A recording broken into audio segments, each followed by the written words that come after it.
Best Friend Bob by Georgie Ripper.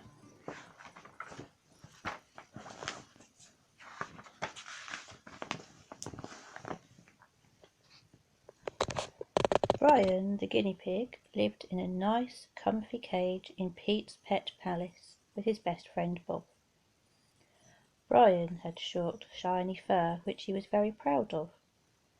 Bob had long, tufty fur, which he didn't really think about all that much.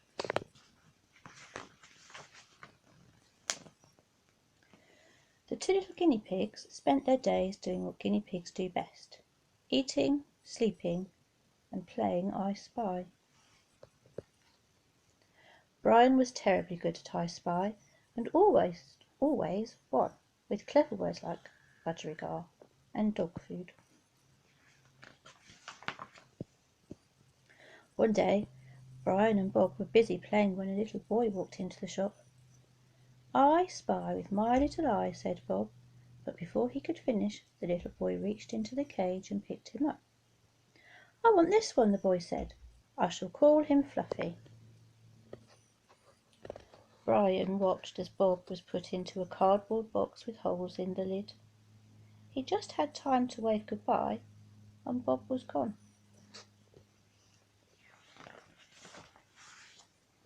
Suddenly the cage felt very big and empty. "Oh dear," said Brian, "I shall miss Bob," and he trundled off to find a peanut to cheer himself up. But he didn't cheer up at all. In fact, every day Brian missed Bob more and more, and every day he felt more and more miserable. Then one day Brian was sitting in his cage, feeling very glum, when he noticed an old man peering at him. The man picked him up and smiled. "He's just what I was looking for," he said, and he put Brian into a box. At first Brian was excited. "Maybe there will be other guinea pigs in my new home," he said to himself. He began to whistle and felt much more cheerful. But that evening he found himself all alone, without so much as an earwig for company. Brian sighed. He wished he was back in Pete's pet palace. At least he could chat to the goldfish there. "I wonder what's happened to my best friend Bob," whispered Brian. "He's probably forgotten all about me by now." He wiped away a tear and curled up in the straw.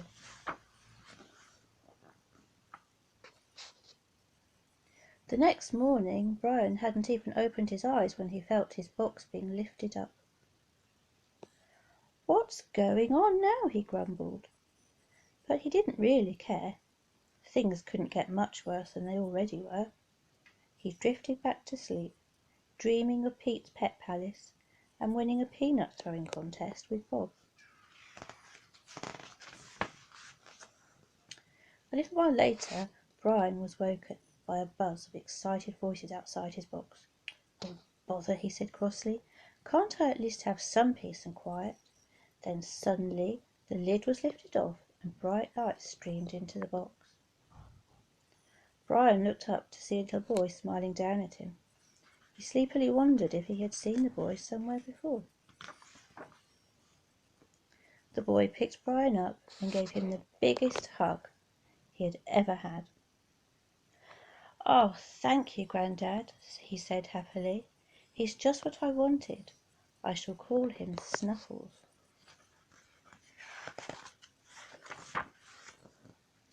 The little boy put Brian into his new hutch. Brian stretched out and sniffed the air. "That's funny," he said, and he sniffed the air again. As Brian watched, a pile of hay in the corner started to move, and all of a sudden, "Brian! Bob!" Brian was so excited to see Bob that he thought he might just burst with happiness.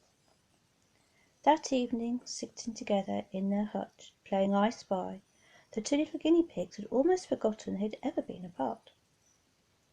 "I spy with my little eye," said Bob, "something beginning with P." but Brian was already fast asleep. Can you guess what that P might be? Good night everyone, sleep tight.